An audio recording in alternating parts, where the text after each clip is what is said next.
අද අපි කතා කරන්නේ කොරියාවේ පුදුම හිතෙන එපාර්ට්මන්ට් ගැන. ඔයා දන්නවද?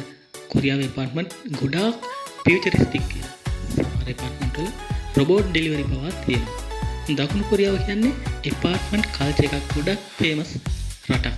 විශේෂයෙන් සෝල් වගේ නගරවල ගොඩාක් මිනිස්සු හයි රයිස් එපාර්ට්මන්ට් වල ජීවත් වෙනවා.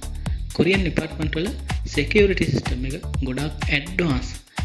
do password, smart camera, fingerprint lock වගේ ටෙක්නොලොජි භාවිතා කරනවා. pro heating system එක නිසා winter season එකේ බිම උණුසුම් වෙනවා.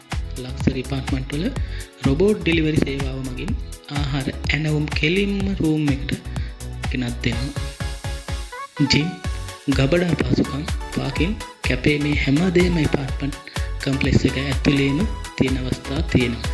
ඒ නිසාම කොරියන් එපාර්ට්මන්ට් ලයිෆ් එක ලෝකේ මොඩර්න්ම ලයිෆ් ස්ටයිල් එකක් කියලා හඳුන්වනවා. ඔයාලත් කොරියාවේ ජීවත් වෙන්න ලැබුණොත් කැමතිද? පහලින් කමෙන්ට් එකක් දාගෙන යන්න. තවත් මේ වගේ කොරියන් වීඩියෝ බලන්න පේජ් එක ෆලෝ කරන්න. තවත් කෙනෙක්ට බලන්න ෂෙයා කරන්න.